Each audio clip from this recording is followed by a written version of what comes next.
Hi, class. We're going to be talking today about West and Central Asian art.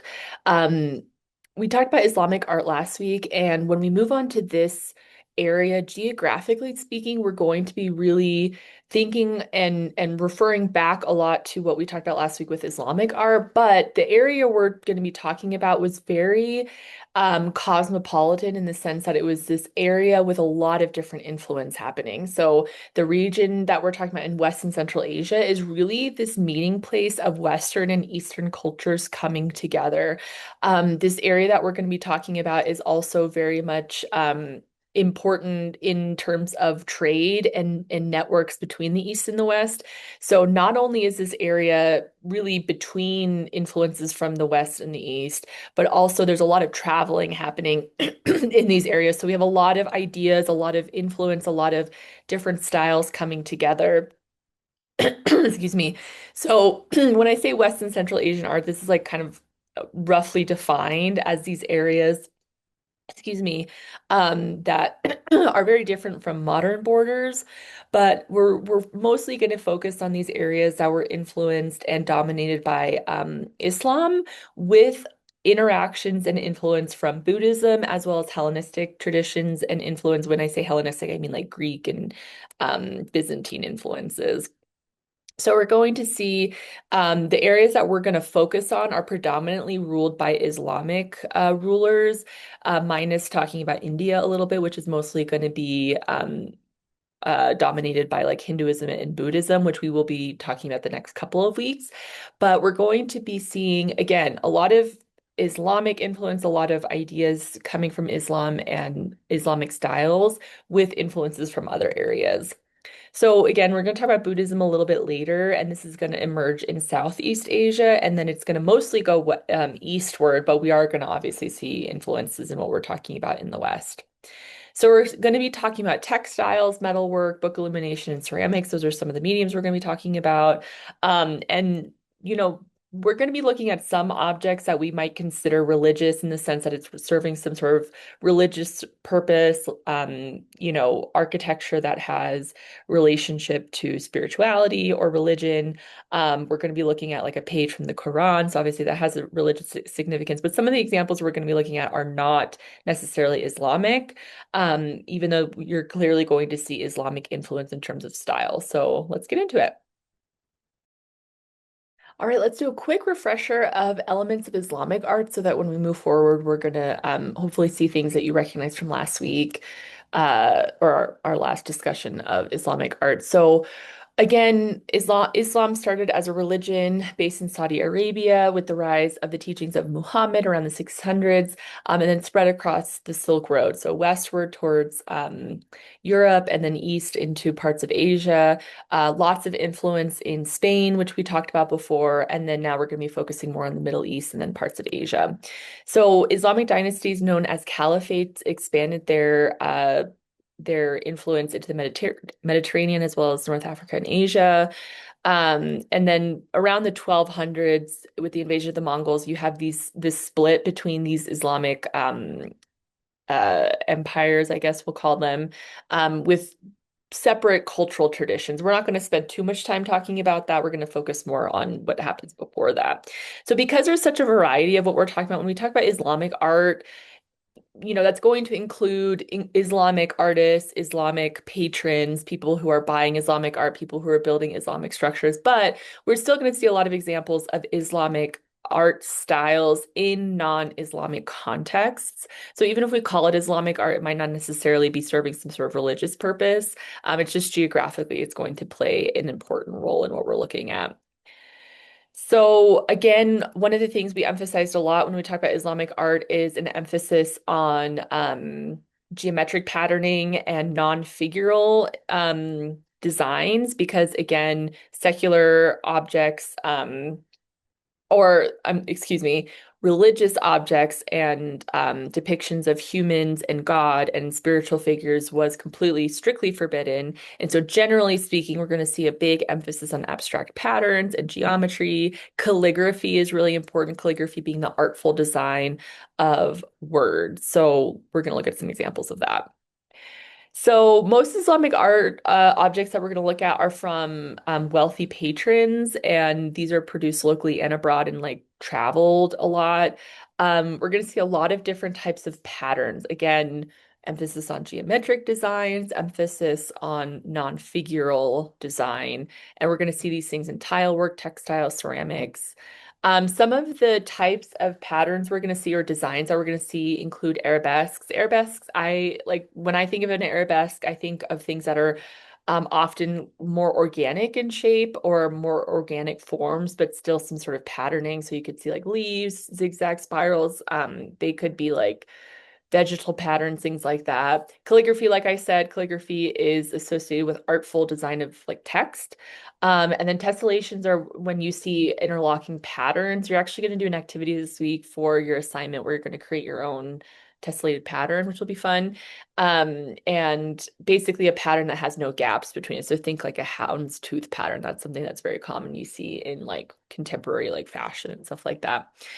Very mathematical, highly organized. These things are not just patterns that are, meant to be artful just for the sake of being artful, but actually reflect a sense of order and geometry, reflective of the natural world. So it's sort of a way of honoring the unity and organization of God's designs. If you think from the perspective of like a Muslim thinking about making a pattern as honoring God, excuse me, but without creating a narrative or a figure of him. And we're going to see examples of mosques, which is basically an Islamic church. And again, we've talked about this idea that these structures were always typically faced in the direction of Mecca, which is the holiest site of Islam. All right, our first object we're going to focus on is a folio from a Quran. So basically, this is going to be pages from a Quran. And the Quran in Islamic tradition is considered the most important text, holy text. The Quran, the word Quran literally translates to recitation. So it's believed that much of the writing in the Quran is directly from the words of Muhammad when he was leader, when he was alive. This particular folio that we find is coming from North Africa and has Arab influences. So obviously Arab because this is when Islam is forming as a religion. So 600s is when Muhammad was alive. This is from 700 to about 800. So this is relatively early in influence developing for Islam. It's one of the earliest surviving Quran, and that's always going to be important because it gives us a sense of what standards are being established and what ends up taking root and becoming the style that it gets established over time. So you'll notice that we have it's I really should have put an image here of comparing this to like an illuminated manuscript from Christianity because you'll notice a lot of differences in showing and similarities as well, right? Because there's these holy texts and you can see how they go about it differently. It was very common in Christian Bibles, for example, to have images associated as a way of being didactic, teaching about the story. While also having artful depictions of some of the lettering, but mostly the text itself is done pretty standardized. Whereas you'll notice here we don't have images, we don't have narrative scenes because that is forbidden. However, we have a very much more ornamental and much more design went into the script and the text of what we're looking at here. So you see that the text itself is actually written in Kufic script. Kufic is a type of script that has very strong vertical lines and then long horizontal. If you compare this to other Quranic texts, you'll see that over time calligraphy becomes even more ornamental and more designed and more complicated and those things are quite beautiful, but in terms of reading become really difficult to read. Kufic specifically was designed to be highly legible, something that could be read easily. Um, so when you think about something like this, if you have something that has these really large text blocks and very legible, it means that it was something that was meant to be read potentially by several readers at one time as opposed to like one person looking at this. So there's also an interesting development of the size of the text, giving you an indication of what is considered important. I mean, this might seem like kind of small things, but when you really think about it, if you're putting together a book and if you make certain words or text bolded or bigger or smaller, that's going to influence how you read it and what elements are important. So this is not just about design, but it's also about theological interpretation, right? Like if you're emphasizing something, if you're emphasizing a certain word, you are telling your reader that theologically speaking, that is more important than something else, right? So you have to think about those things and those choices that are being made early on. Um, this one in particular, this text that we're looking at, you'll notice that we have the script in black. You'll also see that there's these red dots as well. Those are actually the vowels, and the black script is the consonants of the words. You'll also notice it's hard to tell, but if you spend a minute, you'll see these six gold dots around certain areas. Those are all meant to indicate the beginning of a verse. So it's basically like a beginning of each important section.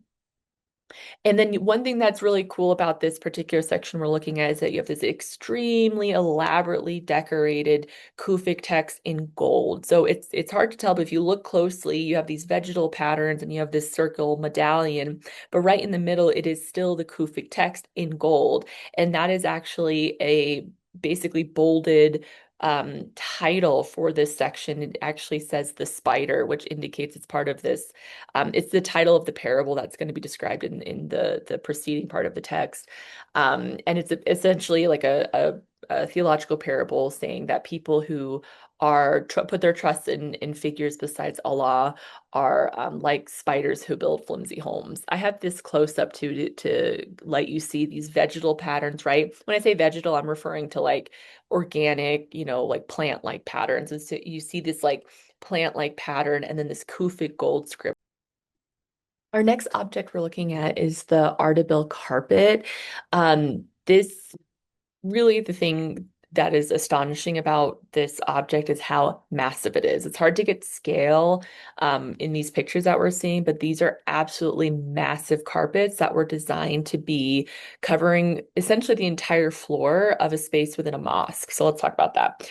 Uh, excuse me, the carpet that we're looking at, there's actually two of them. One of they were both damaged during an earthquake, and in order to repair the larger one, they took elements of the smaller one. And then they still like fix the smaller one too, but the larger one reflects what the size originally would have looked like, and then the smaller one um, is smaller because they use elements of it. And the smaller one's actually in the US. It's at LACMA in California, and the other one is the V&A in England. This originally was designed as a matching pair of carpets that was supposed to be that was originally in a mosque for Safiya al-Din Ardabili. That's where the Ardabil name comes from. This is a Sufi leader, and he eventually, his descendants established the Safavid dynasty, which is like a very important dynasty, like one of the important Islamic dynasties in the Middle East. So the carpets again were damaged. So we have like these twin carpets, but one of them is smaller. It's absolutely massive. It's almost 35 feet long. So if you can imagine that, that is just absolutely massive in size and scale. But not only is it so massive, but it very intricately designed. These type of carpets, which there's a lot of Islamic carpets that were made and highly technical, lots of skill, lots of labor went into making these. This is a very common luxury object, not just for people in the Middle East and in Western and Central Asia, but became objects that they would also create and send to places like in Europe, because it was just so highly prized as being this luxury object. A These carpets, these ones in particular, are so intricately designed that each square inch of the carpet has over 340 knots in order to, in be in that encased, right? Like encased in that space. An average carpet has about 120. And so when you think about, I guess like the best comparison I can make is if you think about like a TV or if you think about something like that, a lot of times the sharpness of the clarity of what you're seeing on your TV is measured by the pixels. And the more pixels you have, the sharper the image is. And the less pixels you have, the less sharp the image is. So this is an example of like a very high pixelated screen. Like there's just so many knots in it that it just makes this extremely luxurious and richly designed carpet. The center medallion that you see has been, scholars have interpreted this to reflect that it's supposed to reflect the design of the dome that would have been in the mosque. And part of the reason they support that is because the design is fairly similar to what the dome of the mosque would have looked like, but you also see these two elements extending up and down that look like the mosque lamps that would have been hanging from the dome. So it almost been this like reflective thing of like the dome and the lamps hanging down, and then the carpet would have reflected that like a pool of water almost or something. It according to our records that we know, there probably would have been about 10 people, 10 men working on this, which, was such an important task that they would have had a lot of people working on it. And there's actually an inscription that you can see at the very top of the image that I have here that says, "Except for thy threshold, there is no refuge for me in all the world. Except for the door, there is no resting place for my head. The work of the slave of the portal, Maksud Kashani." So this is a reference to one of the people that helped to make this carpet, and essentially a reference to the space, the mosque itself. So the idea is that the door that is being represented is meant to represent the royal court, and that essentially like this area that this carpet would have been in, that there's no rest in this world, there's no refuge except for a person being in this holy space. That's sort of what they're trying to say here. These are two images to give you a sense of what the carpets look like now after they've been after the big one has been reconstructed using the small one, basically. So you have the Lakme carpet and the V&A carpet, the V&A being the larger one. And this shows you what the shrine, where these carpets originally would have been located, that showing you how large and how much space this would have covered in its when it was originally in this mosque. Here's a close-up of the inscription. That was the text that I just read you, just to give you a sense again of this calligraphy that would have been included. All right, here's our next object. So this is going to be a little bit of an exception to what we've been looking at so far when we've been talking about Islamic art and architecture. I've emphasized over and over again this idea that we don't have a ton of imagery or figures. This is obviously an exception to that rule, and that's because we're looking at an image that is meant to describe something that doesn't necessarily have like religious it's not related to a religious narrative. The picture that we're looking at, this is known as the Court of the Gayumars. This is Safavid origin, so Safavid being the dynasty related to the Ardabil carpet, which we just talked about. And this is from a book known as the Shahnameh, I believe it's how it's, or Shahnameh. I'm not quite sure how to pronounce that. But this is the Book of the Kings. This was produced by Shah Tahmasp. So Shah basically being like a king. And this is an image that is part of like a history book of kings and is meant to describe this specific um, story of the Gayumars. So there's an inscription here I'm going to read, and we're going to talk a little bit about it. So, when the sun shined from the Lamb constellation to rejuvenate the living beings entirely, it was then when Gayumars became the king of the world. He first built his residence in the mountains. His prosperity and his palace rose from the mountains, and he and his people wore leopard pelts. Cultivation began from him, and the garments and food were ample and fresh. So the text is clearly telling us about the rise and power of this figure Gayumar, and then the people that he rules are the Gayumars.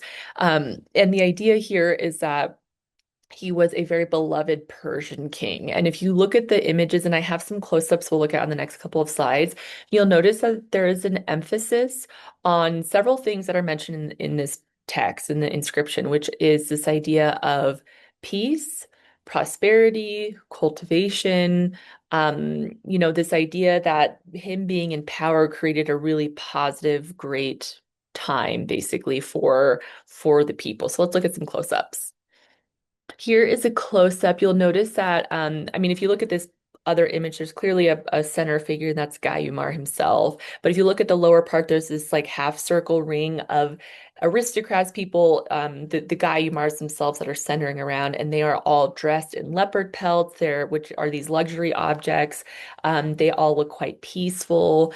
There's many animals and overflowing foliage. So this idea that the animals and the foliage are signifies prosperity, and that the animals themselves are all living in harmony. I mean, you literally see these tigers next to the deer and animals that typically would be at odds in the animal kingdom, right? Like animals that would be eating one another, but even the animals are tame. So this implication that he's taming the wild, that, they're overflowing with resources, that it's just fully an example of peace.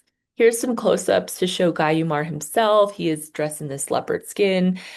He is quite peaceful looking. He has this expression of calmness and a little bit of a smile. So, giving the sense of peace and harmony and joy, like all of those things are being conveyed here.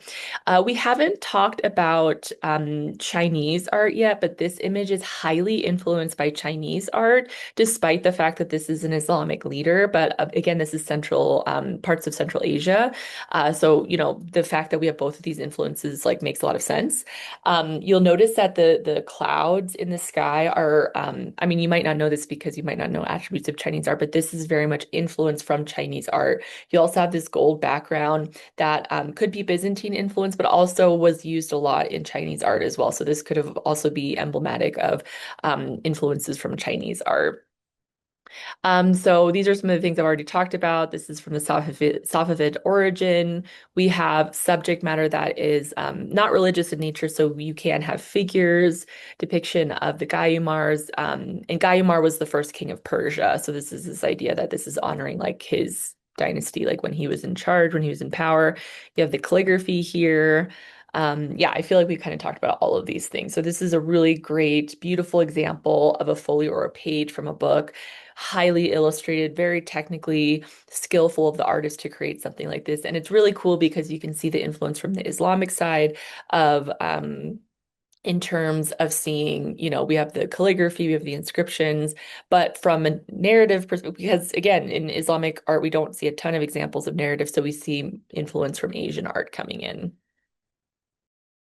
All right, the next structure we're going to be looking at is considered the most important architectural structure in the world for Muslims. So the image that we're looking at right now, this is an image of the Kaaba. So the Kaaba is actually relatively small. Like it's not a structure that is when I say small, I mean in terms of architecture, this is not something that like people are entering and navigating. It's actually the site marking a location that becomes an important larger site for Muslims. So we talked before when we talked about Islam, we talked about this idea of Muhammad obviously being the most important prophet for Muslims.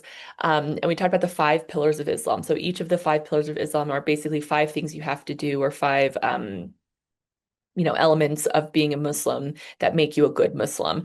The last and pillar of Islam is known as the Hajj. The Hajj is a pilgrimage, basically, that all able-bodied Muslims must embark and experience once in their lifetime.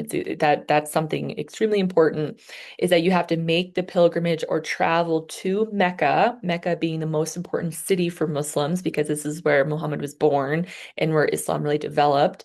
Um, so the idea is that are meant to travel to Mecca and you can visit this location, the Kaaba. So the Kaaba is an extremely important site. It is the site very much associated with Muhammad, and we'll talk a little bit more about why that is and sort of how this space is used. So the Kaaba, here I think are some great images to show you how important of a space this is because you'll notice that there are literally millions of people that will come visit this every year.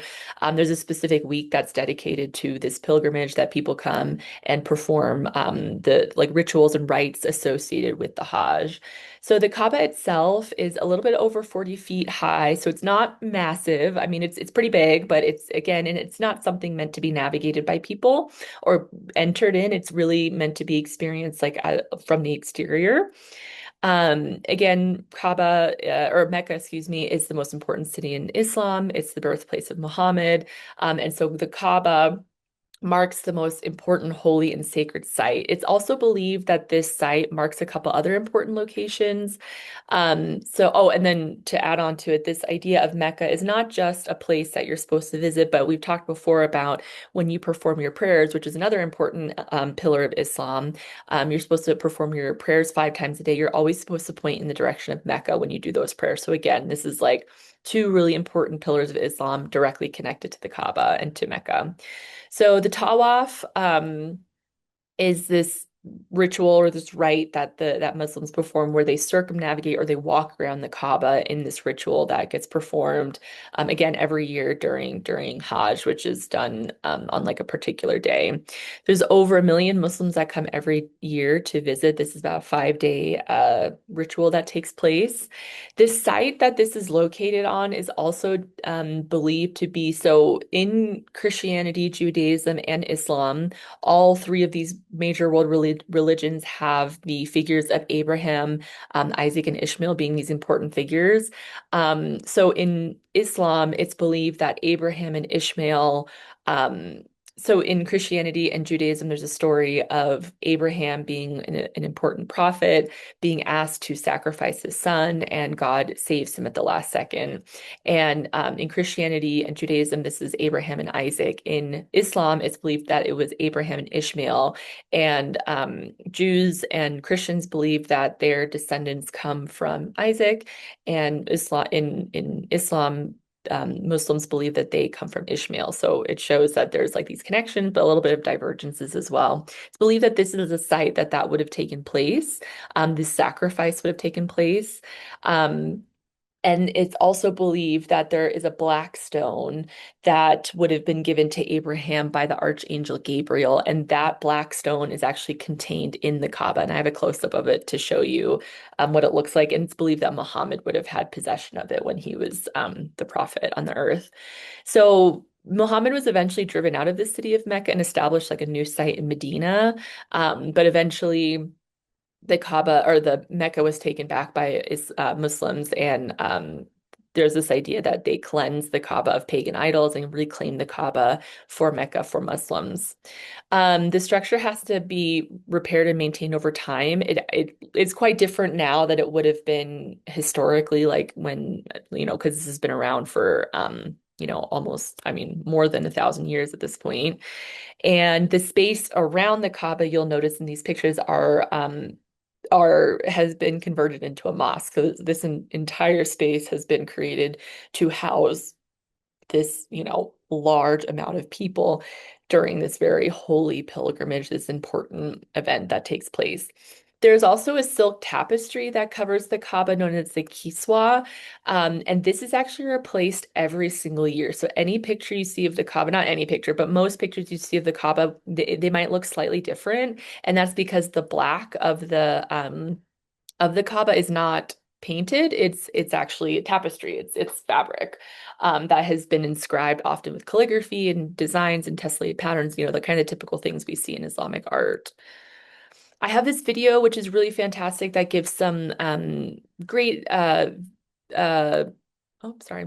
See, even this picture, you can see right off the bat, this design looks very different from the pictures I was just showing you because, again, this tapestry is replaced every year. So this video does a good job of showing you what Hajj looks like, some of the rules around Hajj, some of the rituals around Hajj, like kind of the idea of, what explaining the Hajj to people that might not know much about it. You might be familiar with this picture. Thousands upon thousands of people, all wearing the same clothes and gathering somewhere in Saudi Arabia. This is the Hajj, the Muslim pilgrimage, and here are 7 things about it that you probably didn't know. You might have seen this, the big black cube. The Kaaba is a huge stone structure that sits at the heart of the Grand Mosque, Islam's most sacred place of worship. Pilgrims circle the Kaaba counterclockwise 7 times at both the beginning and the end of Hajj. It's a ritual called tawaf.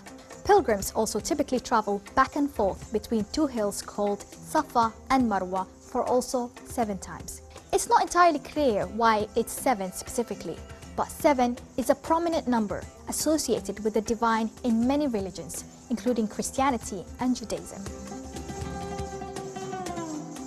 It might surprise you to know that the Hajj generally has very little to do with the Prophet Muhammad. It actually commemorates the life of another prophet, Ibrahim. Yes, Abraham, who is also a key figure in both Judaism and Christianity.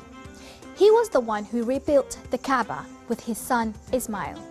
And Hajj rituals mostly follow the struggle of Ibrahim, his wife and son in surrendering their wills to God. We've heard a lot of debates in the West about Muslims' face veil or niqab. Well, one place where it's definitely not allowed is on the Hajj. Women are expected to cover their hair with headscarves similar to mine, but the face veil and burqa are not permitted in Hajj. You know what else? The pilgrimage industry is Saudi Arabia's second most important after oil and gas. The tourism sector contributes $22.6 billion to Saudi Arabia's economy, with Hajj providing nearly half of it. And the Hajj is really expensive. The average price of a Hajj package ranges between $4,000 up to $10,000 here in the UK. Selfies, not welcomed in Hajj.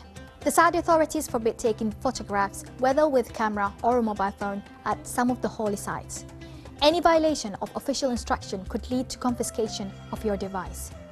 The idea is to make pilgrims focus entirely on their spiritual journey. But this is not easy to enforce when you have millions of people all keen to have a memory from the once-in-a-lifetime journey. The Hajj takes 5 days, and towards the end of it comes Eid al-Adha, or the festival of sacrifice. Muslims worldwide celebrate by slaughtering an animal, usually a sheep. This is another part of the ritual that relates to Prophet Ibrahim. It commemorates the willingness of Ibrahim to sacrifice his son Ismail as an act of obedience to God before God intervened to provide him with a ram to sacrifice instead. Finally, performing a Hajj is considered a great accomplishment for Muslims. In some cultures, people even add the title in front of their names to signify their accomplishments, so they are Haji. The Hajj absolves Muslims of past sins, so before the Hajji-to-be travels to Mecca, it's very common for people to ask their relatives, friends and acquaintances to forgive them. All right, our next architectural structure is another one of the most important holy sites in Islam. The Mecca is certainly considered the most important holy site, but this is also a very important holy site in Islam. This is known as the Dome of the Rock. This is located in Jerusalem. The structure is absolutely beautiful.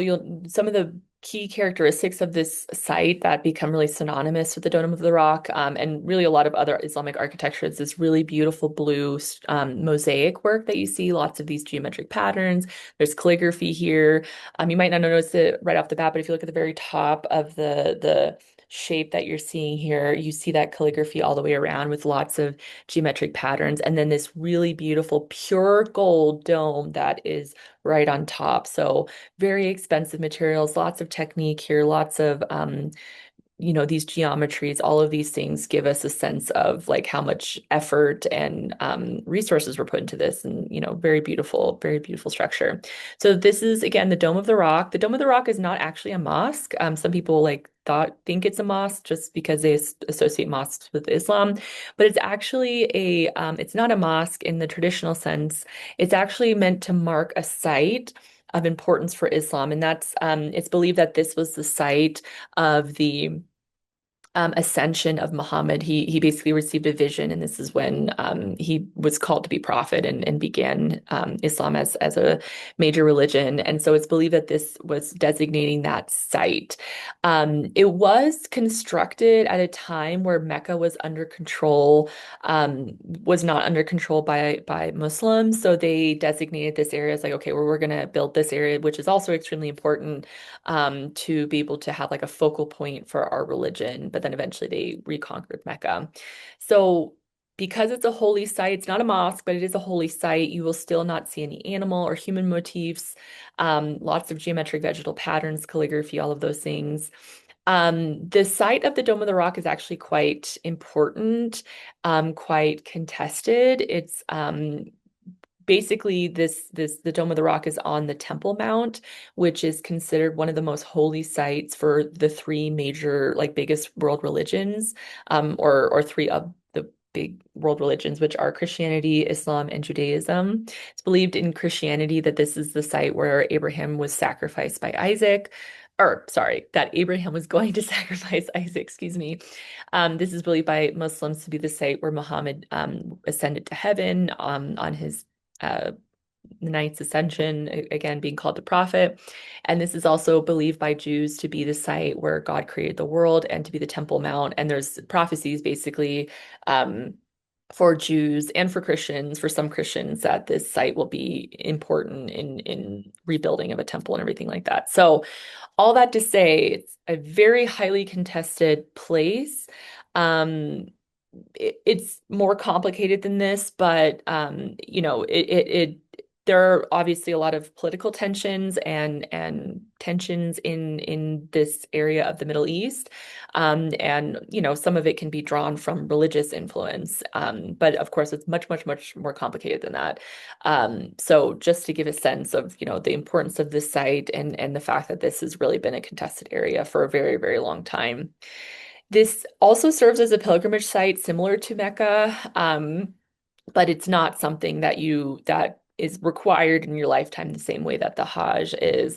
But you also carry out acts like of the tawaf, of this circumambulating, like circling the space, as like a ritual act, basically. You'll also notice that the space in the interior is quite different because, as I mentioned before, this is not a mosque in a traditional sense, because it's not meant to be like a place of worship. It really is a site where they have preserved the existing rock there. There's not like, cement flooring or any sort of flooring there. It's really just the rock because it's meant to preserve that spot where Muhammad himself, his feet would have been. There's actually a belief that there's a I tried to include it here, but it's hard to find a close-up image. But it's believed that the foot of the Prophet Muhammad was actually incised into the rock when he came down from heaven. This is a couple of more pictures. Well, this is the top picture is a picture of the interior of the Dome of the Rock. The bottom is the Church of the Holy Sepulchre. So the Church of the Holy Sepulchre is a church that's also located on the Temple Mount, so like near the Dome of the Rock, basically. And it's a Christian site, and it's believed to be where Christ was buried and resurrected for Christians.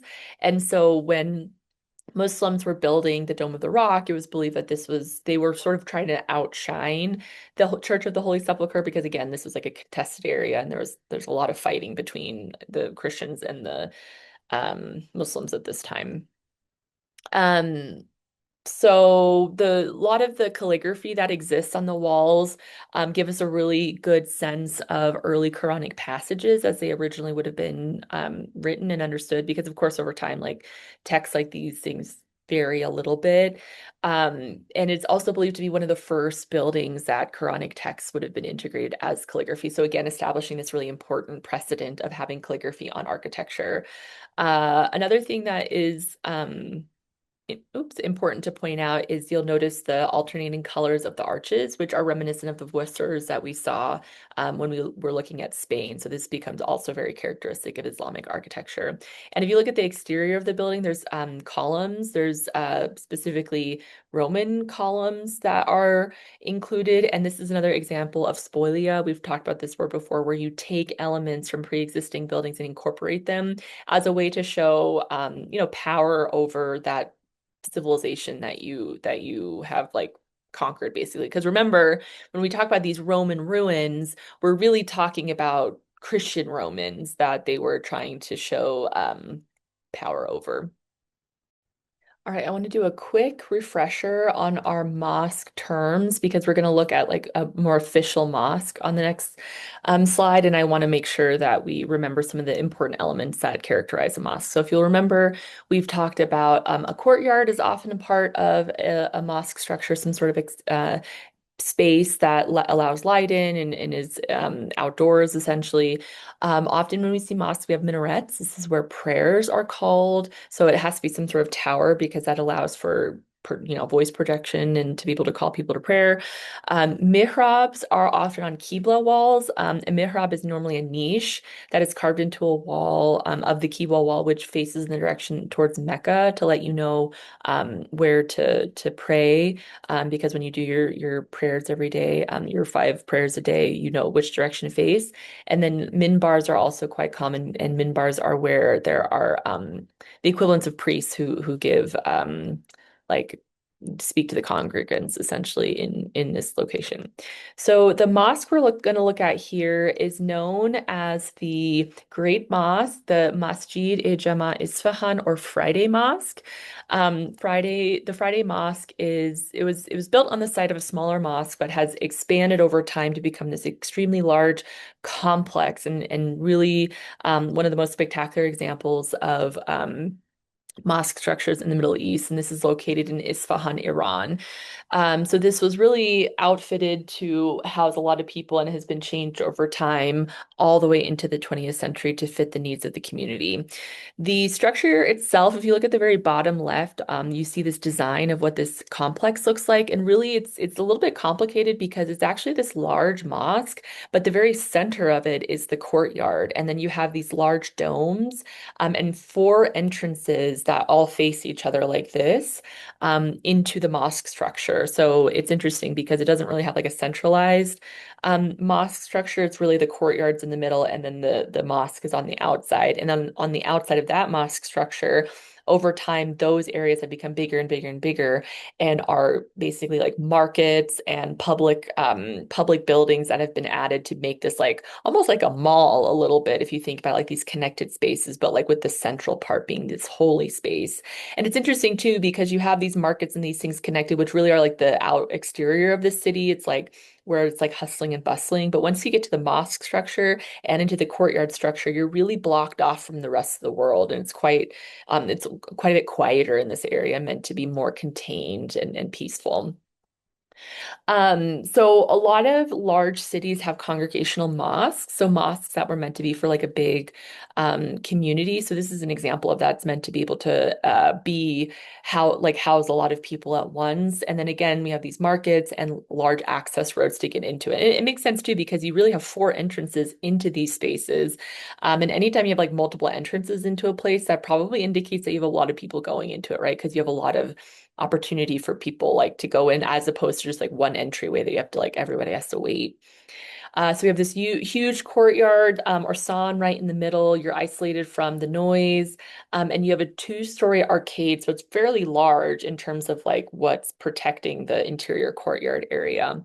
And you have actually 4 iwans, which are these large arched doorways, which are, basically show you what direction to go into the mosque, and they're all centrally placed towards the interior of the courtyard.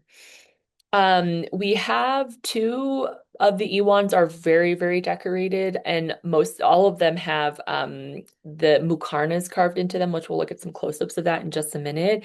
And the largest one that we have, you can see in this image here, this largest, most decorated Iwan has 2 really large minarets attached to it, which again are these places for calls to prayer. And they point towards Mecca. So this is known as like a Qibla Iwan, so it's pointing you in the direction towards Mecca. Um, we believe it's the first mosque that would have had this construction, this 4E1 construction, but we do have examples of other structures that have followed this type of design since then.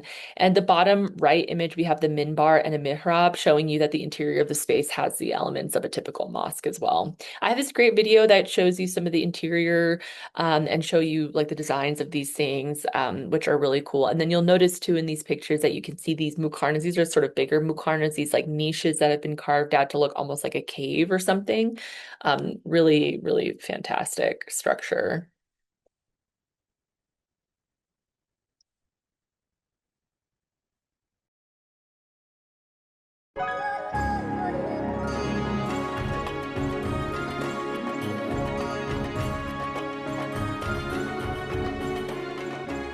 This mosque, with its elaborate decorative flourishes, encapsulates the beauty of Persian architecture. Paragon of Persian architecture, Masjid-e-Jame of Isfahan. In the 17th century, Isfahan enjoyed a golden age as the capital of the kings of Persia.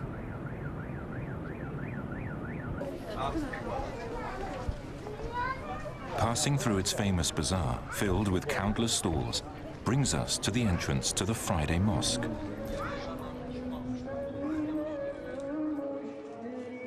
The Friday Mosque gets its name because it is the area's major center for Muslim Friday prayers.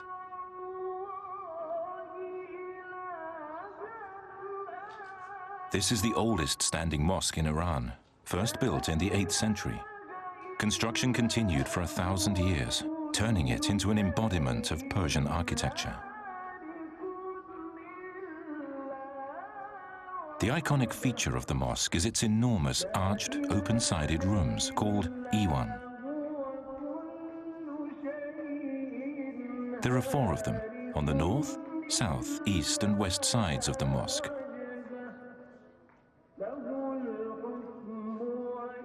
The way these Iwan face each other creates an elegant architectural composition.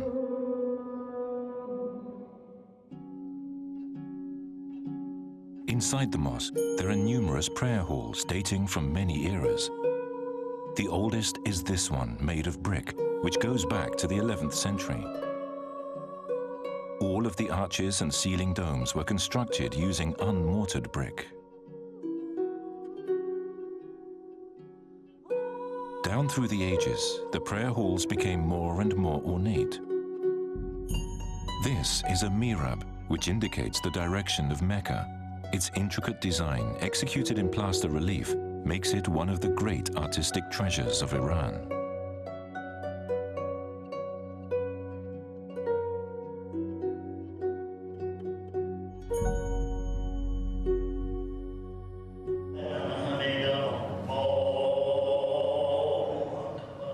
Next to this carefully preserved ancient prayer hall is one where worshippers pray to Allah each day.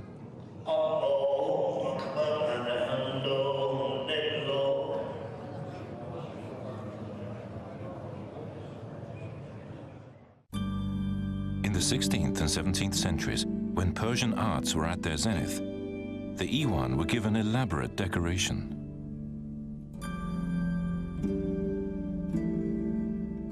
Their walls are covered by sumptuous, intricate designs.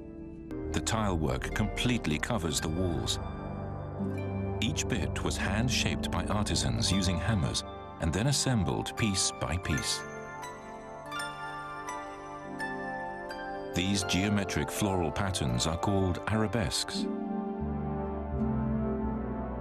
And this is calligraphy in the Arabic script.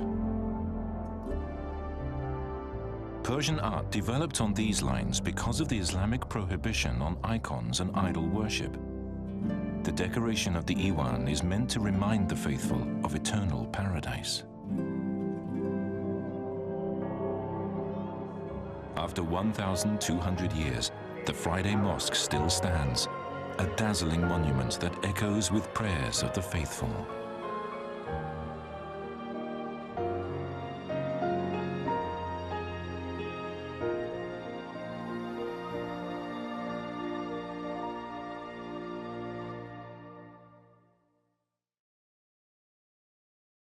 All right, now we're going to look at our last architectural structure for this section.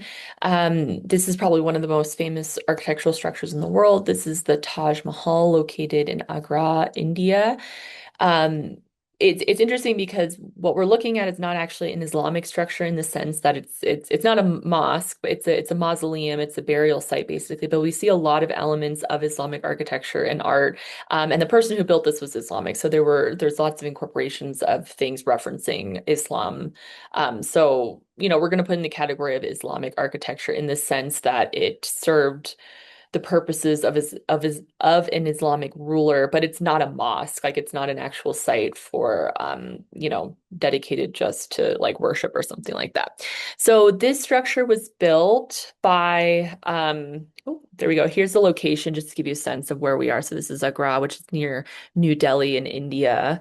So this was commissioned by Shah Jahan, who was the leader of this area at the time. He was Muslim, and he built this in as a dedication to Mumtaz Mahal, who was one of his wives, his most precious wife, who died in childbirth. And this was really a demonstration of power, courtly splendor, and expression of religious power too, and as a way to design a paradise on earth. And this is also where he eventually was buried as well. So it was originally dedicated to his wife, but it was also meant to be a burial site for him as well. So this area in Agra was right on a river, and it was really regarded as this riverfront garden city. So this area that was flourishing, was quite prosperous, and the idea of water was seen as highly related to paradise, and heaven for Muslims. So there's a big through line of that idea in this structure, and we'll talk about that. We have lots of, so the entire complex of the Taj Mahal is not just this Taj Mahal building, this white mausoleum that we see, but a whole complex with gardens, waterways, multiple other buildings on this site, and it's this entire complex. On the next slide, I'll show you the design to give you a sense of that. But the entire thing was meant to be reminiscent of this idea of heaven as described in the Quran. So lots of water, lots of vegetation, and this white structure here. All of these things were meant to connote paradise, essentially. The interior plan has a repetition a lot of the number eight. There's a lot of reference to the number eight, specifically lots of inclusions of octagons, like an octagonal shape, which is eight-sided. And all of this is meant to, again, be a reference to paradise. There's a connection in the Quran between the number eight and paradise, that there's these like levels, basically. So the entire complex, again, is meant to be a mausoleum, a burial site. And the picture I have here on the bottom that I covered up with this map, but you can probably see on the slideshow yourself, is showing the burial, the tombs essentially of the Shah and his wife. And these are meant to show where they're buried. They're technically not even buried here. They're buried a little bit below. It was meant to like kind of throw people off, specifically like if they were ever like invaded or raided or something like that. But these were meant like more of like the ceremonial burial sites with their actual burial in a room underneath. So we have lots of white marble being used here, which would have been really rare and hard to obtain, so very luxurious. This white was meant to represent purity. It's very unusual to have things built with this level of marble and this level of like cleanliness. And it's actually, from what I've read, extremely difficult to maintain. It's really hard to maintain this like white marble color. It has to be cleaned a lot to be able to maintain it. Um, there's also a lot of red stonework, and I'll show you in the next couple of slides what I mean by that. But there's a couple of constructions that have red stone, which typically it's that the material used for the red stone was a lot more accessible, so it's easier to build things like that. But also, normally were used for functional buildings like forts and military buildings, and symbolize the warrior class. However, the two buildings that we have here, one of them is actually a mosque, so we're seeing like an unusual use of the red for a religious site. Here is a couple of examples to give you a sense of the floor plan. You'll notice that we have several elements of Islamic architecture. We see minarets being included here. We have iwans, which are these big, sort of decorative, beautiful archways leading into the interior. We also have the inclusion of a dome, which was reminiscent of what we saw in the Dome of the Rock, which also was reminiscent of Byzantine architecture, which was reminiscent of Roman architecture. Here we see a little bit of a difference. We have like an onion-shaped dome, which is a little bit different, and this has connections to like structures that are in Asia. So it's kind of showing this dual influence here. And then this middle image here shows the entire structure of the design of the entire Taj Mahal complex. Because again, it's not just the Taj Mahal, it's this entire area of gardens and waterways and, meant to be this beautiful site with lots of order and symmetry being included here. Lots of floral and geometric motifs throughout, and then the minarets frame the complex. This is a picture of the like backside of it, of the Taj Mahal, and I wanted to show this because it shows you that this is right on the riverfront. And then you have, so you have the river, you have this elevated area with the Taj Mahal in the middle, and then these spread structures on either side with the one on, I believe it's the one on the left image here being the mosque. I'm not 100% sure about that. But you have a mosque structure, and then the entire part in front of that would have been the garden area and the waterways and everything like that. So another image to show you like a bird's eye view of this entire complex. And then the last thing I wanted to show you is a close-up of this entryway. You'll notice a lot of things we've seen in Islamic architecture, right? So we have this huge Iwan, these huge like niches basically for the entryways. You have these vegetal patterns, and you'll also notice a huge calligraphic design framing the Iwan. So you have all of this calligraphy framing the Iwan right there, and all of this is Quranic text, so text from the Quran, scriptural text, all referencing paradise, resurrection, the power of Allah, all of the things that you might typically think that would be associated with this mausoleum structure. So thanks.